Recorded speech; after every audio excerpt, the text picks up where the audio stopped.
ஒழுங்கா வாய மூடிட்டு இருந்திருக்கணும். தேவையில்லாம நானா போய் மாட்டிக்கிட்டேன். அந்த மோட்ல தான் அன்னைக்கு நைட் ஃபுல்லா இருந்தேன். எங்க வீட்ல யாருக்கும் இந்த பேஷியன்ஸ் அப்டின்ற ஒரு விஷயமே கிடையாது. ஸோ அந்த ஒரு ரீசனால நைட்டே கிஃப்ட்ட அன்ராப் பண்ணணும்னு டிசைட் பண்ணோம். எனக்குமே அந்த எக்ஸைட்மென்ட் இருந்தது. பட் இருந்தாலும் தக்ஷன் கேட்டான், "நம்ப வாங்கி குடுத்த கிஃப்ட்ட பிரிக்கலாமா? இல்ல எல்லாரும் குடுத்த கிஃப்ட்ட பிரிக்கலாமான்னு?" வந்தவங்க குடுத்த கிஃப்ட் நெறைய இருந்தனால, நான் வாங்கி குடுத்த கிஃப்ட் 2 தான் பெண்டிங்கா இருந்தனால நம்பி அத பிரிக்கலான்னு சொன்னேன். பட் அதுதான் நான் பண்ண பெரிய தப்பா இருந்தது. அவங்க எல்லாம் குடுத்த கிஃப்ட்டுக்கு பிரிச்சிருந்தா கூட இவ்ளோ நேரம் ஆயிருக்காது.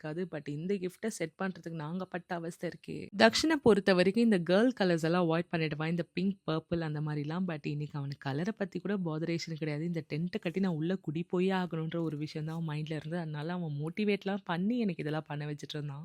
எனக்கே ஃபீல் ஆச்சு. டெஃபினட்டாவே நம்ப ஒரு பொருள் வாங்குறோம்னா, அது குழந்தைங்களுக்கு பிடிக்குன்றது மட்டும் இல்லாம, நம்ப லைஃப்ல ஏதோ ஒரு விதத்துல அது ஆசைப்பட்டுருப்போம். இல்ல ஏதோ ஒரு விதத்துல நம்மள அட்ராக்ட் பண்ணியிருக்கும். That is also another reason. கண்டிப்பா நம்ம எல்லாருமே வீட்ல இருக்க பெட் ஸ்ப்ரெட் அண்ட் பில்லோஸ வச்சு ஒரு வீட கன்ஸ்ட்ரக்ட் பண்ணி டென்ட் மாரி உள்ள குடி போகிருப்போம்.